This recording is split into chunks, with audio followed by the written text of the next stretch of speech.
यह कहानी शुरू होती है इसी गांव से। शाम के 7 बजे का समय था। यह कहानी उस शाम की है जब सूरज ढलते ही गांव में एक रहस्यमयी सी घंटी बजने लगती है।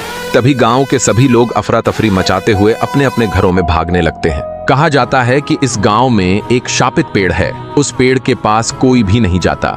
गांव वालों का कहना है कि उस पेड़ में एक चुड़ैल रहती है। दिन में वह बहुत खूबसूरत दिखती है, रात होते ही वह पेड़ भयानक हो जाती है।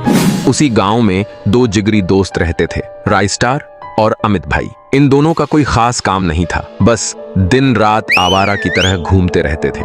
कभी लड़कियों को छेड़ते तो कभी रात में क्लब डांस के लिए चले जाते। फिर एक दिन बरसात भरी रात की बात है। राइस्टार और अमित भाई क्लब से घर लौट रहे थे। तभी राइस्टार बोला, अरे अमित, आज तो हम दोनों पूरी तरह भीग ही गए। चल भीगते भीगते उस शापित पेड़ के पास चलते हैं। अमित बोला, तू पागल हो गया है क्या? फिर भी दोनों ने बाइक रोक दी और पैदल चलते हुए पेड़ की तरफ बढ़ने लगे।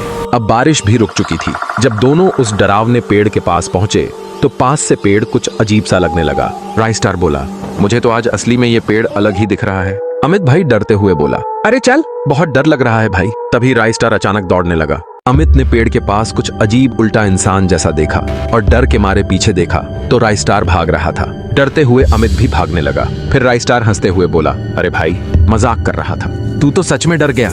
अमित बोला, हाँ रे, मैं तो सच में डर ही गया। और सुन राइस्टार, उस पेड़ के पास मैंने सच में कुछ उल्टा इंसान जैसा देखा था। राइस्टार बोला, अरे मजाक मत कर यार, चल अब घर चलते हैं। ऐसा कहते हुए दोनों दौड़ते हुए अपने घर लौटने लगे। अगली सुबह अमित भाई बाइक लेकर राइस्टार के घर पहुंचे। राइस्टार की मम्मी को प्रणाम करते हुए बोले, मम्मी जी, राइस्टार घर पर नहीं है। मम्मी जी बोली, ऊपर है बेटा। अमित जल्दी से ऊपर जाने लगे और जो देखा वो देखकर अमित भाई सन्न रह गए और फूट फूट कर रोने लगे। राइस्टार का शरीर उल्टा टंगा हुआ था, खून से लथपथ, और सिर भी धड़ से अलग पड़ा था। मम्मी जी भी अमित की आवाज सुनकर ऊपर आईं और जैसे ही नजारा देखा जोर जोर से रोने लगी। अमित बोला, मम्मी जी, कल रात बारिश के समय हम दोनों उस श्रापित पेड़ के पास गए थे। मम्मी बोली, मैंने कितनी बार राइस्टार को मना किया था लेकिन उसने एक नहीं सुनी। अगर आप इस कहानी का अगला भाग देखना चाहते हैं तो कमेंट में अपनी राय जरूर बताएं ताकि मैं जल्दी से अगला हिस्सा बना सकूं। धन्यवाद दोस्तों।